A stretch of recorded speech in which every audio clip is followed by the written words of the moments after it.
So dalawa sa bayan na yan mga farmer. Yan na po yan. So dyan na po kakapit yung pawid. Tibay. Ganda ng pagkakaweld. Talagang solid mga farmer. Ayan.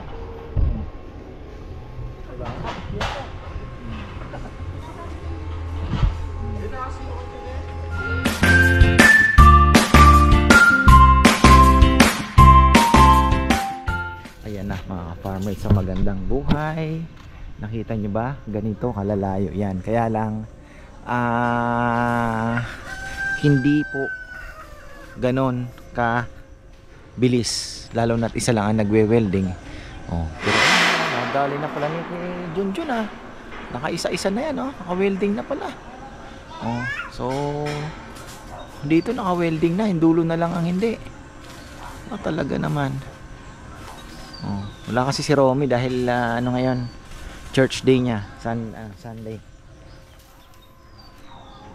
Dalawa sana sila sa bayan. Pero okay na rin at may nangyayari. May nag-comment nga dito kahapon pala, hapunta dito. Ka-farmer, totoo nga ang sabi mo.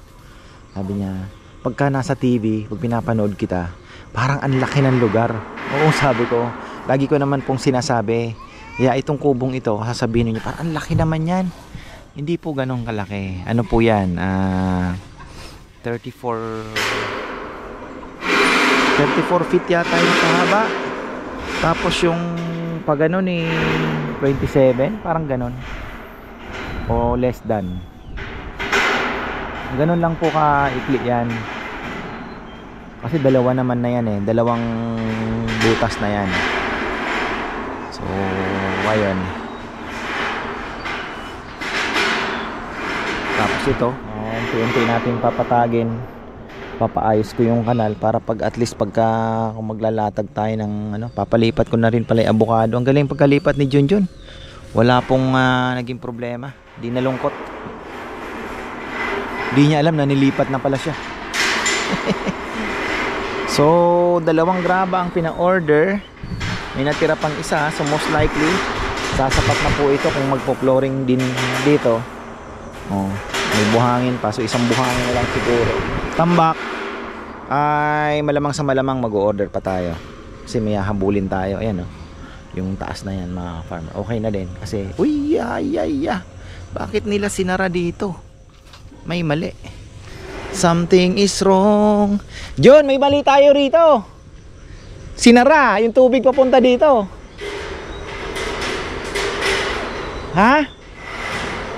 Yung tubig galing dito, bubuksan na lang yan. Ayan, nagkamali sila doon bubuksan na maliit. Okay. Bubuksan na lang pala daw yan ng maliit. Kasi malakas din ang malakas din po ang tubig na nanggagaling dito pababa. So yan nga, kailangan din namin buhayin yung kanal na yan hanggang doon. Tapos yun, maglilinis tayo ng kanal din dito. Unti-unti lang. Hindi pa naman bagay, dapat tayo. Huwag na natin gayahin yung ayusin na natin habang hindi pa po umaabot yung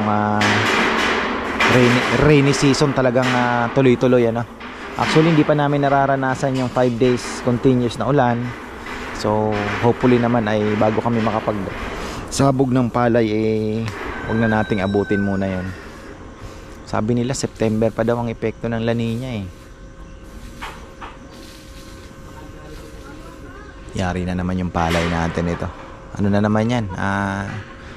Ano ba ang tawag nila pagka tag-ulan? Pachamba na lang. Kaya yung iba hindi gumagastos po ng malaki kasi nga tag-ulan, mahina talaga ang ani.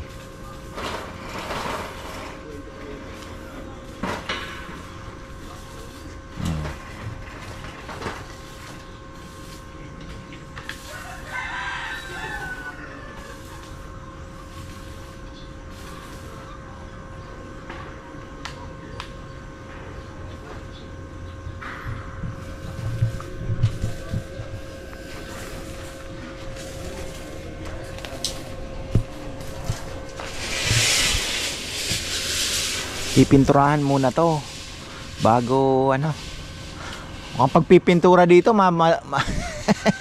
hindi din biro muna. Ha?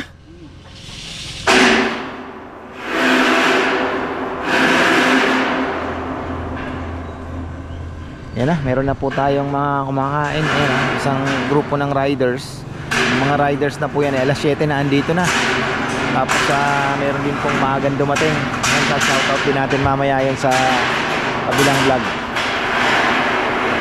Marami din naman po ang walk-ins. Galing ni Junjun talaga. Tapos ang ano yan, sa ibabaw niya, liso na. Yung yero. Gugupitin natin yero. Yun ang itatakip dito sa para mas matibay daw. Okay na yan. Okay na yung ano yan, pagkaklibe. Perfect na daw yan, sabi ni Kuya Mitz. Sabi ko, Kuya Mitz, okay na ba yung ganyan? Oo, ganda na. Sabi niya, tulis na eh. Talagang kailangan i-consulta. Buti na lang si Papa Yam alam. Hindi po pwede, Gel, sabi niya na ganon, na konti lang ang klibe. Dapat talagang nakaganon para pag bumagsak ang ulan, agad-agad na huhulog yung tubig.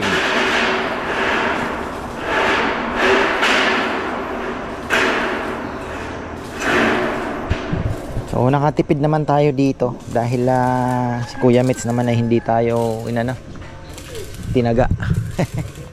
Ano tayo? Friend. Ano lang daw yan mga farmer. Ang deal sa akin ni Kuya Mitz, walang tubo. Diba? Galing ano? Tama talaga yung sabi ni Will Smith. Good with numbers and good with people. Sabi niya, hindi tayo talo. So, syempre, special price tayo. Ano lang, lalabas lang yung puhunan. Sweldo sa tao, materials, labor material lang daw po ang babayaran.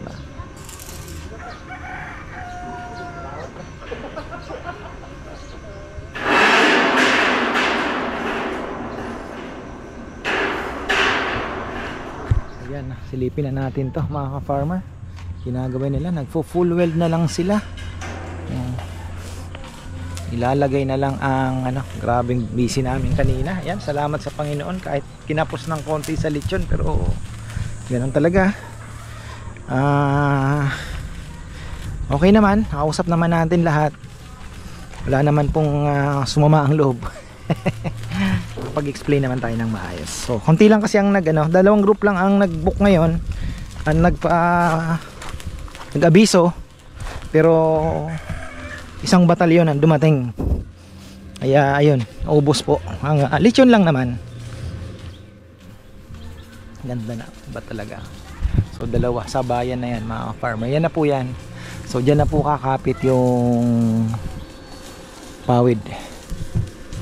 Tibay nito. Lupit. So dalawa po ang nito, Hansel tsaka Rosel ang pangalan po ng kubo. So lalagyan natin yan, Rosel tapos Hansel dito sa kabila. Yan. Para kumbaga pag nagpa-reserve kayo, so, reserve na namin yung Rosel. 20 packs kami, di ba? So, mas mabilis na po Tibay. Pag nalagay pa yung frame ng mga upuan yan, paikot, mas matibay po. Ang lang dyan, hindi ko pa alam kung saan nila ilalagay yung entrance. Papasok ba? Pwede na din. Kasi dito, pwede na dito sa loob. Tapatan siguro, or doon sa kabila yung isa. Bahala na. Tingnan natin. Dalawa ang labasan. Pwede rin naman.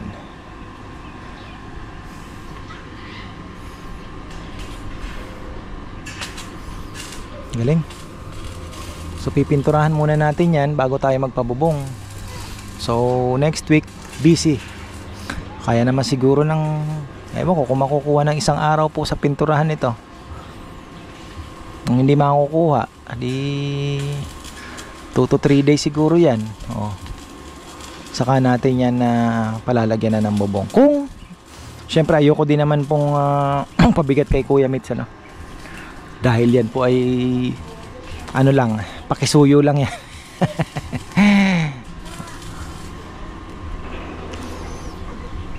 Tibay. Ano John? Natibay? Tibay na eh. Presko dito mga ka-farmer. Ayun, pagka nagawa na po ito, sana ay tipong marami ang magpapareserve, kakapusin pa tayo, edi pwede tayo magpadagdag pa ng isa.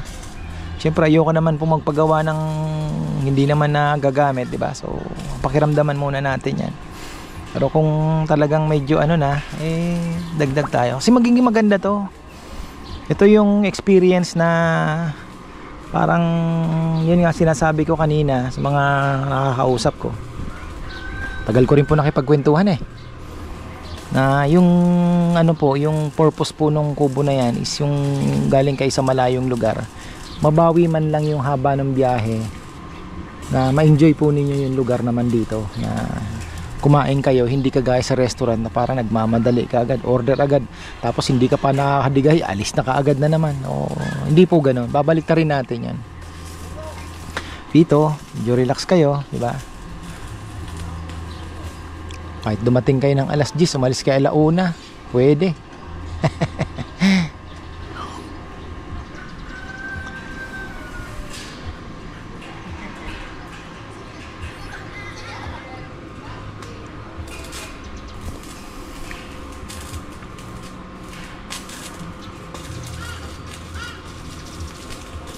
Ganda.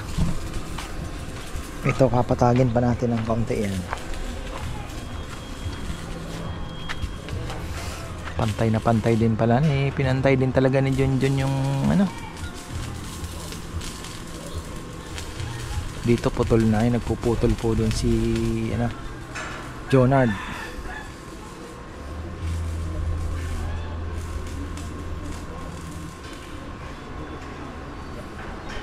Sinusukat pala talaga ni Junjun.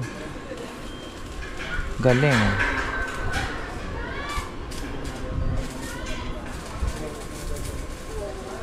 Full weld yan, Junjun, no? Tibay welding na, hindi na yan basta-basta matatanggal.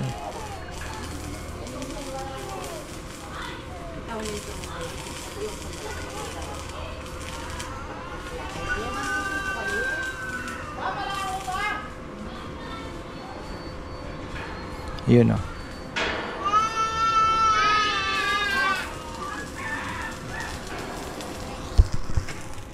ayan na si Bugoy. Nandyan.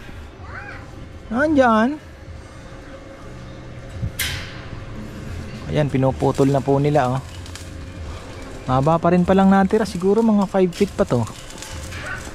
So 15 feet nga ito. Tama nga, 15 feet nga ito.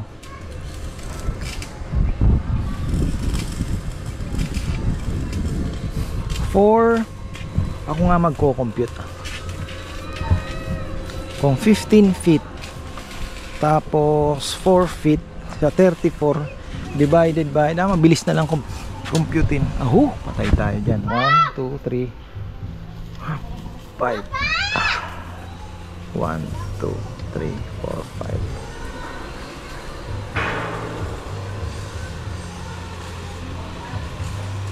5 5. So 5 times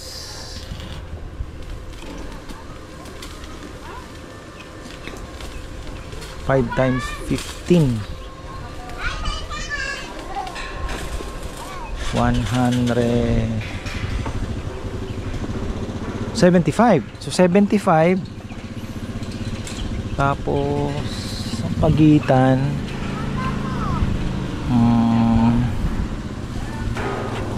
3 muna lang, 11. Makukompute mo more or less 75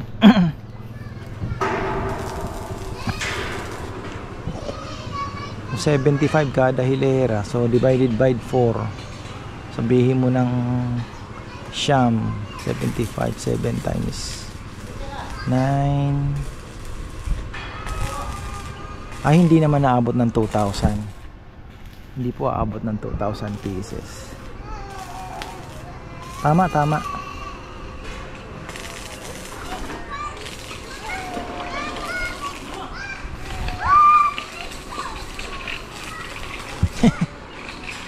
Wawa naman si Owa, naiwan na naman.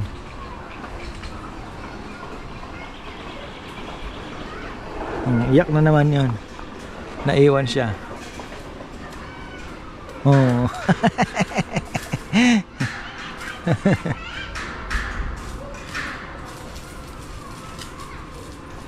Naiiwan siya eh.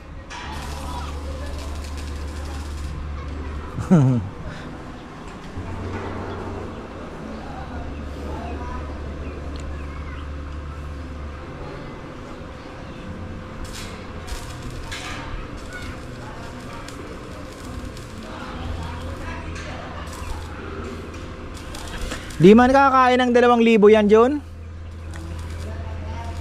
Hindi kakain ng siguro more or less 80 na siguro pinakamahaba na gagamitin. Sa pababang ganon, 80 pieces. Kasi kinumpute ko dun eh. 80 pieces siya from there, sa taas, pababa. Eh 4 feet yan. Sabihin mo ng ilan bang alawas, gaano ba kahaba? 2 lang, oh, hindi aabot. 80. Sabihin mo ng 10 piraso na yan, eh 800, 1.6 lang. Eh ano doon, 1.6, mga 1.8. Hindi abot ng 2,000 siguro. Pinakamarami na po yung 2,000.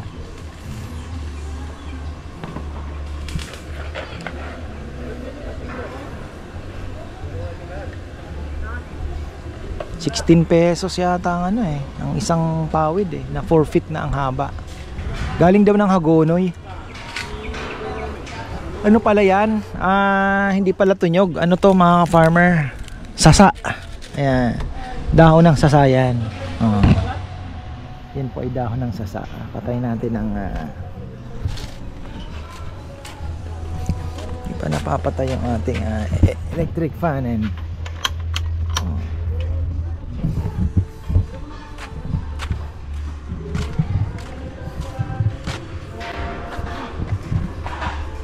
ganda ng pagkakawit. Talagang solid mga ka-farmer. Ayan. Diba?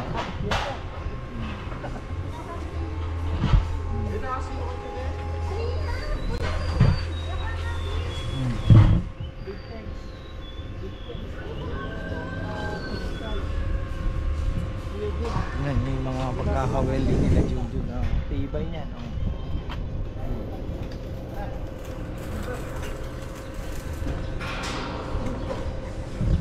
Solid talaga.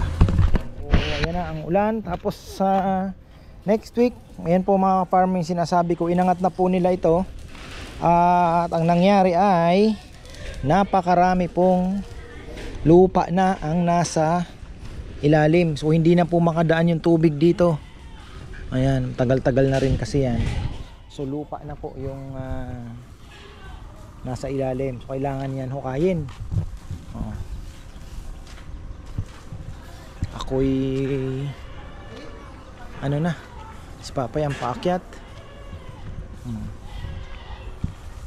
Uulan nga, ay yung kambing ay umiiyak na.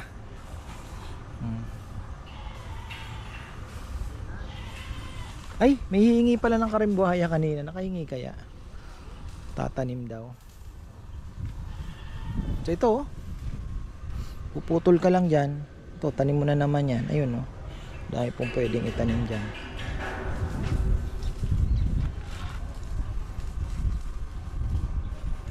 Bah, uwi na si Kongkong ah. Bilis ah.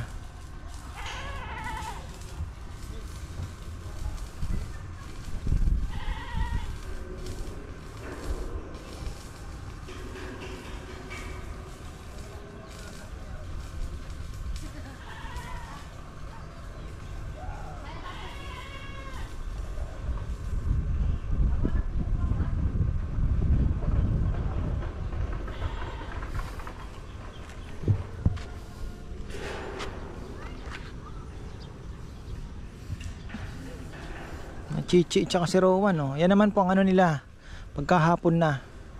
Oh, sana umulan nga ano para madilig din po yung ating mga Bermuda. Mayabang to eh.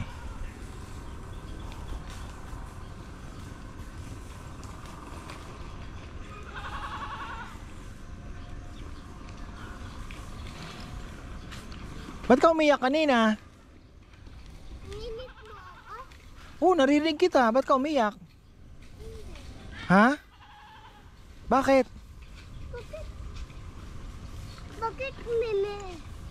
Ha? Doon. Kambing yun. Goat. Yung meme. Bakit mo gagano? Kasi uulan na. Natatakot sila sa tubig. Ah,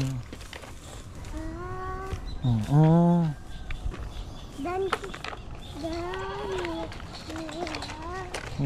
Takot sa tubig.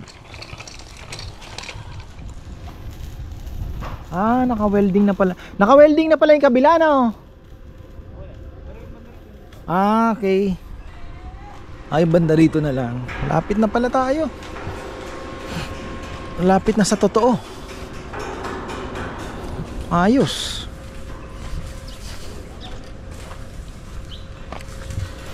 Ah, ito ang hindi pa. Oh.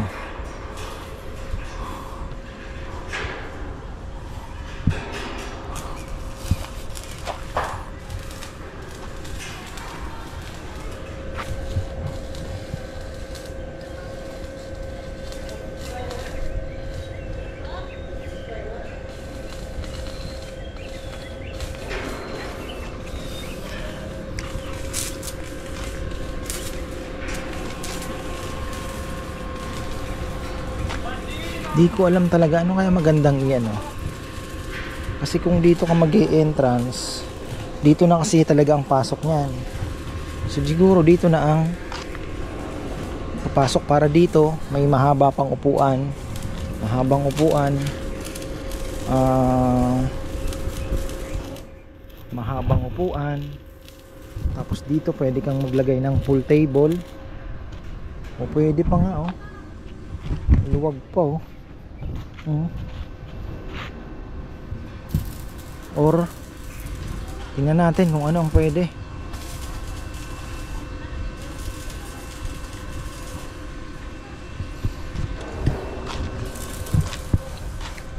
Pwede pa nga naman ano. Rotating lang na ano. Kasi ang haba pa pala niyan. Tapos lamesa doon.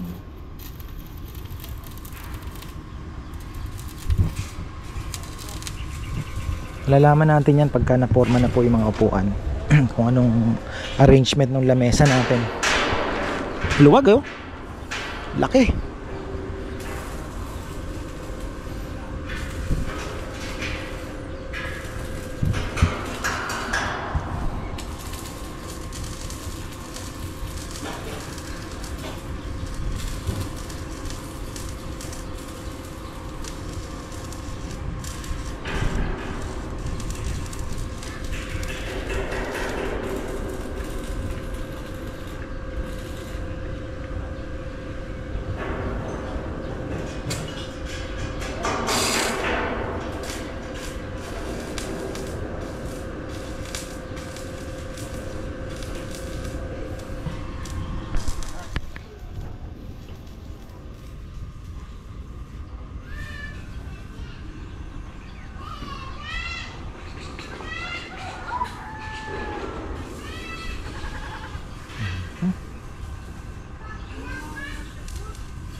So ayan mga ka-farmer, tapos na tayo at ito naman na ibababa para magpakain ng aking mga ibon.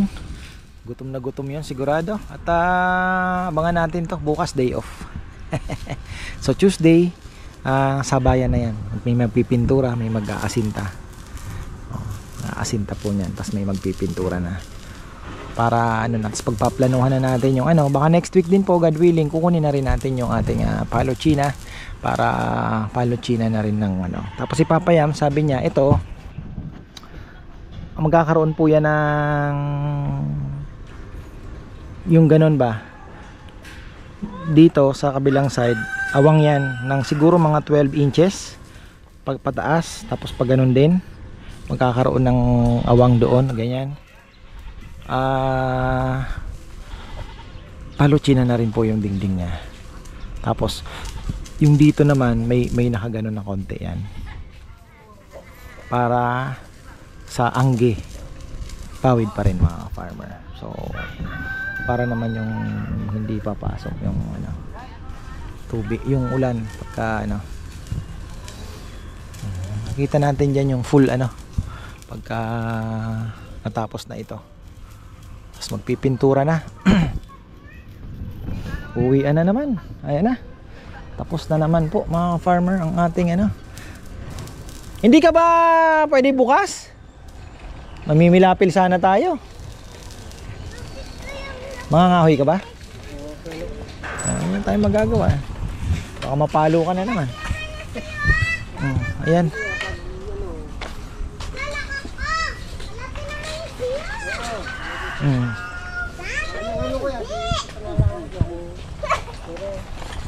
Bakit sasabi ko kay Ando kung siya na lang gumawa? Naintindihan mo bang sinabi ni Ando? Binigay naman na yan O ayan. Sabi nung kahanina, isa sa mga customer natin, ka-farmer, problema natin parking Oo nga po, sabi ko. Medyo po talaga yung parking space kasi kanina puno na naman po kami dito. So ako naman syempre masaya, pero at the same time syempre nahihiya din po dahil yung parking. Ayan yung sinasabi ko, dami nilang pagkain binuhos ni yung mga kanin binuhos na dito ni Kongkong. Ayan, solve na solve sila. Ayan mga ka-farmer, tapos laing gansa natin, di muna natin na pakawalan yan. Bahala kayo dito malungkot. Hindi pa nakaka-recover yung ating Bermuda. Sana ulanin para maging maganda, tapos bukas initan. Ay napakaganda yan mga farmer, ulan at init. Okay na tayo. Okay, magpapakain ng ibon. Aabang na po sila sa akin. Tingnan nyo sisipol ako. Pag nakasipol ako, magre-react sila. Kakaroon po ng reaction yan. Ayun, nakita pa lang ako. Ayan na